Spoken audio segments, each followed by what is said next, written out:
दोस्तों, सोचिए एक कंपनी जिसका कस्टमर मार्केट नहीं, गवर्नमेंट ऑफ इंडिया हो, जिसका काम नॉर्मल प्रोडक्ट बनाना नहीं बल्कि इंडिया की नेवल पावर स्ट्रॉन्ग करना हो। पर सवाल सिर्फ इतना नहीं है कि कंपनी का बिजनेस स्ट्रॉन्ग है या नहीं। असली सवाल है नंबर्स सच बोल रहे हैं या नहीं। आज इस वीडियो में हम गार्डन रीच से बिल्डर एंड इंजीनियर्स को इमोशन से नहीं, डेटा से जज करेंगे। वीडियो के एंड तक रहना क्योंकि आखिरी वर्डिक्ट में एक ट्विस्ट है। सबसे पहले स्टार्टिंग करते हैं इसके बिजनेस बैकग्राउंड से। Garden reach shipbuilder and engineer limited, जिसे हम GRSE के नाम से जानते हैं, इंडिया का एक स्ट्रेटेजिक डिफेंस PSU है जो मिनिस्ट्री ऑफ डिफेंस के अंडर ऑपरेट करता है। कंपनी का कोर काम है इंडियन नेवी और इंडियन कोस्ट गार्ड के लिए वॉरशिप बनाना। GRSE कोई नई कंपनी नहीं है, इसकी लेजेसी स्ट्रॉन्ग है। इंडिया का पहला शिपयार्ड जो वॉरशिप एक्सपोर्ट करता है, इंडियन फोर्सेस को 100 प्लस शिप डिलीवर कर चुका है। रेवेन्यू का लगभग 89% सिर्फ शिप बिल्डिंग से आता है, जैसे पेट्रोल वेसल, सर्वे शिप और anti submarine warfare ship. Company के पास कलकत्ता में 3 शिपयार्ड्स हैं और कस्टमर मोस्टली गवर्नमेंट बॉडीज हैं। इसका मतलब पेमेंट डिफॉल्ट का रिस्क कम हो जाता है एंड रेवेन्यू विजिबिलिटी हाई हो जाती है। सबसे इम्पॉर्टेंट नंबर की बात करें तो FY क्वार्टर 3 तक GRSE का ऑर्डर बुक 23,600 करोड़ का था। मतलब आने वाले कई सालों का काम ऑलरेडी लाइन में खड़ा हुआ है। अगर अब आपको बिजनेस समझ आ गया हो तो चलिए फंडामेंटल के माइक्रोस्कोप के नीचे ले जाते हैं। सबसे पहला मेट्रिक आता है PE रेशियो, जो कि वैल्यूएशन का फर्स्ट गेट होता है। सबसे पहला सवाल होता है, क्या स्टॉक महंगा है? PE रेशियो बताता है कि हम कंपनी के 1 रुपये के प्रॉफिट के लिए कितना प्राइस पे कर रहे हैं। GRSE का PE रेशियो इंडस्ट्री PE से कम है। इसका मतलब मार्केट ने इस स्टॉक को ओवरहाइप नहीं किया, जो कि एक ग्रीन फ्लैग का सिग्नल देता है क्योंकि वैल्यूएशन रीजनेबल लग रही है। लेकिन एक बात याद रखो, लो PE का मतलब हमेशा सस्ता स्टॉक नहीं होता। कभी कभी ग्रोथ स्लो होती है इसलिए PE कम होता है। इस कंफ्यूजन को क्लियर करता है next metric, that is PEG ratio, जो कि वैल्यूएशन एंड ग्रोथ को कंपेयर करके रियलिटी दिखाता है। PEG रेशियो पूछता है वैल्यूएशन ठीक है, पर ग्रोथ उस वैल्यूएशन को सपोर्ट करती है या नहीं। कंपनी का PEG 0.99 है। अगर PEG अगर 1 के आसपास या उससे कम हो तो जनरली माना जाता है कि वैल्यूएशन ग्रोथ के हिसाब से फेयर है, जो कि एक ग्रीन फ्लैग का सिग्नल दे रही है।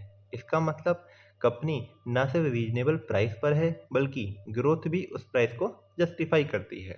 पर ग्रोथ तब मीनिंगफुल होती है जब शेयर होल्डर का पैसा एफिशिएंटली यूज हो। इसलिए हम नेक्स्ट मैट्रिक देखेंगे ROE, जो कि शेयर होल्डर मनी का टेस्ट रिवील करता है। ROE हमें बताता है कि कंपनी शेयर होल्डर के कैपिटल से कितना प्रॉफिट जनरेट कर रही है।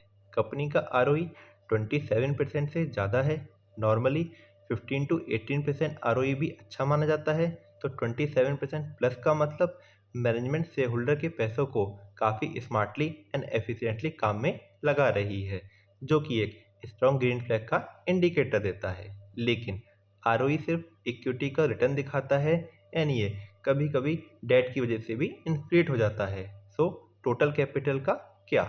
इसके लिए हम देखेंगे अपना नेक्स्ट मैट्रिक ROCE, जो कि कंप्लीट कैपिटल एफिशिएंसी को दिखाता है। ROCE हमें बताता है कि इक्विटी प्लस डेट दोनों को मिलाकर कंपनी कितना रिटर्न कमा रही है। कंपनी का ROCE 36% प्लस है।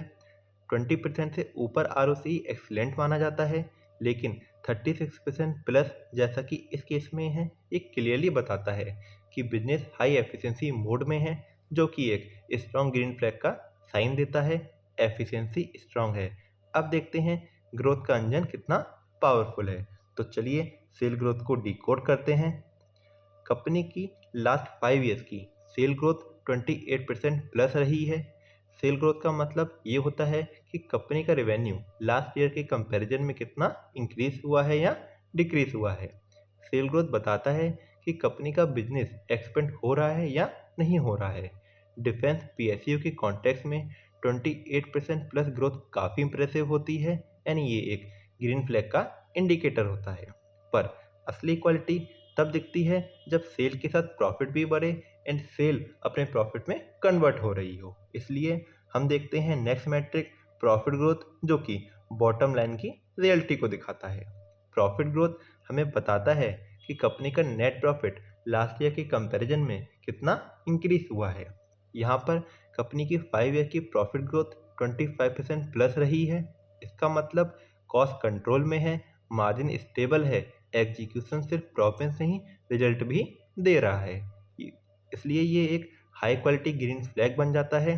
अब एक और इमोशनल और इम्पोर्टेंट टेस्ट बाकी है, प्रमोटर शेयर होल्डिंग का टेस्ट, जो कि कमिटमेंट का प्रूफ होता है। कंपनी की प्रमोटर होल्डिंग 74% से भी ज़्यादा है। नॉर्मली 50 to 55% होल्डिंग भी स्ट्रांग मानी जाती है, लेकिन 74% का मतलब प्रमोटर खुद कंपनी के फ्यूचर में डीपली इन्वेस्टेड हैं, जो कि ग्रीन फ्लैग का साइन दिखाते हैं। पर ट्रस्ट के साथ साथ लिक्विडिटी भी ज़रूरी होती है। तो चलिए लिक्विडिटी को चेक करते हैं थ्रू करंट रेशियो, क्योंकि ये शॉर्ट टर्म हेल्थ को मेजर करता है। कंपनी का करंट रेशियो 1.19 है। करंट रेशियो हमें बताता है कि short term liabilities short term asset से कितना कंफर्टेबली कवर हो रही हैं। आइडल रेशियो 2 के आसपास माना जाता है, लेकिन 1.19 जो कि इस केस में है थोड़ा सा टाइट है, तो यहाँ पर ये एक न्यूट्रल फ्लैग बन जाता है। इसका मतलब वर्किंग कैपिटल मैनेजमेंट पे कंपनी को डिसिप्लिन मेंटेन करना होगा, पर एक मैट्रिक इस इसको काफ़ी हद तक बैलेंस करता है। देखते हैं वो मैट्रिक क्या है, इंटरेस्ट कवरेज रेशियो, जो कि डेट सेफ्टी को देखता है। कंपनी का इंटरेस्ट कवरेज रेशियो 63 है। ये बताता है कि कंपनी अपने प्रॉफिट से इंटरेस्ट पेमेंट को कितनी आसानी से कवर कर सकती है। 3 से 5 का रेशियो सेफ माना जाता है, लेकिन यहाँ पर रेशियो 63 है, जिसका मतलब ये होता है कि डेट प्रेशर ऑलमोस्ट जीरो है, जो कि एक वेरी स्ट्रॉन्ग ग्रीन फ्लैग का साइन दिखाता है। अब बात करते हैं रिसेंट क्वार्टरली रिजल्ट्स की। तो जून 25 या सितंबर 25 में सेल, ऑपरेटिंग प्रॉफिट और नेट प्रॉफिट बेटर रहे हैं in comparison to June 24 and September 24। इसका मतलब क्या है कि एग्जीक्यूशन इम्प्रूव हो रहा है और ग्रोथ स्टोरी सिर्फ पास स्टोरी नहीं है, करंट में भी दिख रही है। अब अगर हम शेयर होल्डिंग पैटर्न की बात करें तो प्रमोटर, डीआई एंड एफआई की होल्डिंग स्टेबल है। इसका मतलब प्रमोटर का कॉन्फिडेंस एंड साथ ही में इंस्टीट्यूशनल कॉन्फिडेंस बना हुआ है।